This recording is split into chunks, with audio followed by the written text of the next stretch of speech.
다음 주 청문회를 앞두고 국민의힘은 보좌진 갑질 의혹이 나온 강선우 여성가족부 장관 후보자의 사퇴를 요구했습니다. 민주당은 김건희 여사 측근 회사가 거액의 투자를 받았다는 이른바 집사 게이트를 거론하며 김 여사도 구속해야 한다고 촉구했습니다. 폭염이 절정을 지나며 서울이 12일 만에 열대야에서 벗어났지만 주말까지도 태백산맥 서쪽 지역은 낮 최고 기온이 35도 안팎에 이르는 더위가 이어지겠습니다. 다음 주에는 극심한 폭염의 기세가 다소 진정될 것으로 예상됩니다. 내년 최저임금이 올해보다 2.9% 오른 시간당 1,320원으로 결정됐습니다.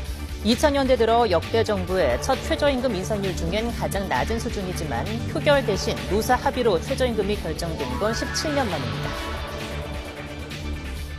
여러분 안녕하십니까? KBS 12시 뉴스입니다. 내란 특검이 오늘 오후 2시 윤석열 전 대통령에게 소환을 통보했습니다. 조사가 이루어진다면 윤 전 대통령이 재구속돼 이어지는 첫 특검 조사입니다. 네, 내란 특검 사무실이 있는 서울고검에 취재기자 나가 있습니다. 공민경 기자. 네, 윤 전 대통령 어떻게 예정된 조사 시간에 출석을 할까요? 네, 내란 특검이 통보한 소환 시간까지는 약 2시간이 남아 있습니다. 윤 전 대통령 측은 특검 조사를 앞두고 서울고치소에 불출석 사유서를 제출한 걸로 알려졌습니다. 다만 내란 특검은 아직까지 윤 전 대통령 측으로부터 제출받은 불출석 사유서는 없다고 밝혔습니다. 내란 특검은 어제 새벽 윤 전 대통령에 대한 구속영장이 발부되자 곧바로 윤 전 대통령의 신병을 확보했습니다. 그리고 윤 전 대통령 측에게 오늘 오후 2시에 소환 조사를 진행하겠다고 통보했습니다. 윤 전 대통령은 일반 피의자와 마찬가지로 호송차를 타고 서울고검으로 올 예정인데 특검팀은 현관에 별도의 포토라인을 설치할 계획은 없다고 밝혔습니다. 특검팀은 윤 전 대통령에 대한 수사 방식은 전직 대통령 신분을 고려하면서도 다른 일반 피의자와 달리하지 않겠다고 밝힌 바 있습니다.